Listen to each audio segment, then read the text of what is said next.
In ancient Africa, stories were not just tales, they were portals. Griots, priestesses, and elders didn't merely entertain, they encoded cosmology, history, and spiritual law within song and speech. Unlike the West's written traditions, Africa's wisdom flowed orally, through ritual chants, proverbs, epic poems, and fireside tales. Words carried power, and every myth was a seed of ancestral technology. This oral matrix became the way Africans preserved sacred codes across millennia. A folk tale about a tortoise might seem simple, but it whispered deeper truths: patience over pride, cunning over might, and the cycle of rebirth. Proverbs like, "Until the lion tells his story, the hunter will always be the hero," were not cliches, they were resistance. Oral storytelling was a defense system against cultural erasure, a mnemonic device for wisdom, and a spiritual compass for future generations.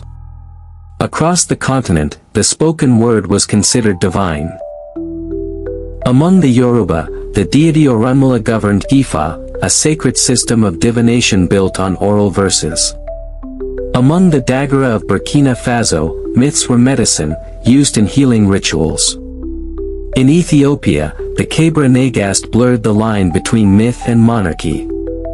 The message was clear: in Africa, the story is the spirit. These legends weren't stagnant, they evolved. Each storyteller added flavor, preserved relevance, and layered deeper insight. What remained constant was their function: to transmit knowledge, bind community, and awaken memory. The myths were never just stories, they were encrypted archives of a civilization that understood soul science. And when colonizers arrived with pens and printing presses, they misunderstood. They saw primitive tales, not perceiving that beneath the drumbeats and metaphors lay a living library. Africa's oral myths were not history forgotten, they were wisdom hidden.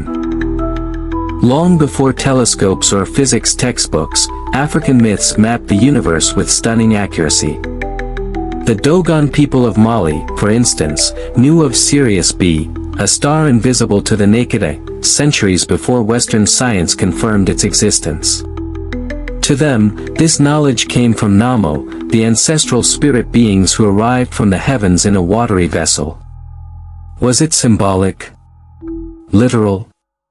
Or both? The Yoruba pantheon describes a divine trinity: Olajumer, the supreme source; Olorin, the sky ruler; and Obatala, the creator of humans. These were not distant gods but cosmic principles that lived within the individual and the collective.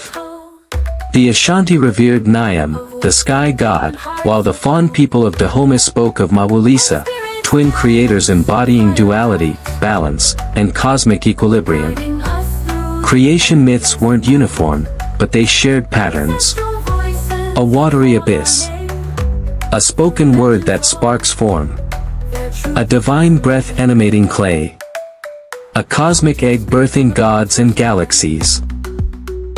These weren't just fantasies, they were ancient attempts to describe consciousness, time, and energy using symbols the human soul could grasp. Interestingly, many of these myths aligned with quantum ideas of unity, vibration, and multidimensionality. For example, the Bantu concept of Ubuntu, I am because we are, mirrors entanglement. African myths didn't separate the physical from the spiritual. The universe was alive, intelligent, and communicative. At the core of these myths was a message: the cosmos is not out there, it's within you. The gods weren't just deities to be worshipped, but blueprints to activate. In telling their stories, Africans told their own. Every culture has its trickster, but Africa's Anansi the spider is a legend. In Ghana and the Caribbean, Anansi is more than clever, he's the voice of the oppressed, the cunning rebel who outsmarts kings and spirits. He doesn't use brute force, he uses brainpower. Anansi reflects the African principle that intelligence, not violence, is the ultimate power. Across Africa, tricksters weren't villains. They were divine disruptors, sent to challenge the status quo and provoke growth. Eshu, the Yoruba trickster, governs crossroads, moments of fate and choice. He's chaotic but sacred. Through mischief, he teaches. Through disorder, he delivers wisdom. Heroes also took mythical forms. Sundiata of Mali, a crippled boy destined to become king, wasn't just historical, he was epic. His story echoes themes of divine destiny, ancestral backing, and inner strength. Shaka Zulu, too, was mythologized in song as a stormbringer, a warrior king with supernatural prowess.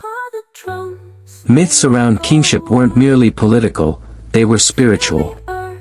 The pharaohs of Egypt were god-kings, intermediaries between heaven and earth. The Oni of Ife is still considered a spiritual being. African kingship was initiation-based. Before ruling others, one had to master the self. The stories of tricksters and kings remind us that Africa's myths are mirrors. They show the light, the shadow, and the evolution possible when we listen deeply. In African myths, animals weren't just beasts, they were spirit messengers. The lion symbolized royalty and courage. The python was sacred, representing wisdom, rebirth, and divine protection. In Igbo cosmology, the python was not to be harmed, believed to house ancestral spirits. The spider, Anansi, carried tales. The leopard signified stealth, regality, and danger. Symbols like Adinkra, Ghana, or Nsibidi, southeast Nigeria, weren't mere designs, they were philosophical codes. Dwarf symbolized feminine care and cleanliness. Ebon represented safety and protection. Nsibidi's ideograms encoded laws, love, warfare, and spirituality long before alphabetic writing. Colors, too, held power. Red wasn't just red, it was the realm of the ancestors, sacrifice, and protection. White meant purity and spiritual peace. Black wasn't negative, it was the color of the unseen realm, depth, and ancient power. Masks and totems carried entire mythologies. The Dogon Kanaga mask connected wearers to the spirit world. The BWA plank mask represented butterfly spirits of transformation. Dances, rituals, and chants were performances of myth, living theater that summoned ancestral presence. Through these objects and beings, African myths remained alive, not trapped in books but embodied in life. In an age of disconnection, African myths remind us of sacred unity. They teach that everything is animated, every tree, animal, river, and breath. They show us how to live in balance, how to speak truth through metaphor, how to remember who we were before the world was fractured. Modern African spirituality, Vodun, Candomblé, Santeria, Ifa, isn't superstition. It's survival. Myths live in rituals, in drumbeats, in coded prayers. Even hip-hop borrows from trickster archetypes. African futurism reimagines these stories in space-age form. Myth never died, it evolved. Western religions tried to suppress African cosmologies. But today, people are returning. Young Africans, diasporans, and seekers worldwide are rediscovering their roots. DNA can trace blood, but myth traces soul.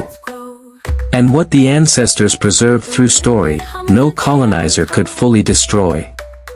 The myths offer more than nostalgia, they offer models for sustainable living, community healing, and personal transformation. They challenge modern arrogance by saying, we had science, we had spirit, we had story. We remember.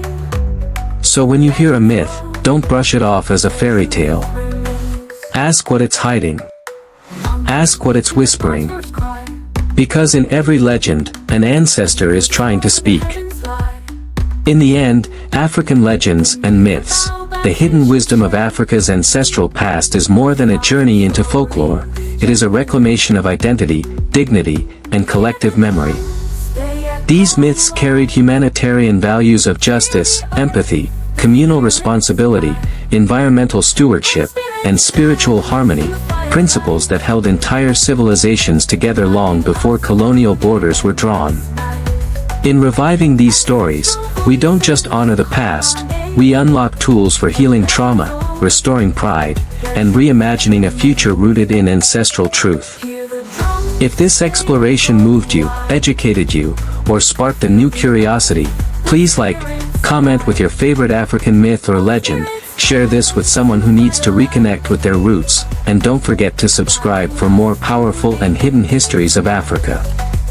Your engagement keeps our ancestors' voices alive.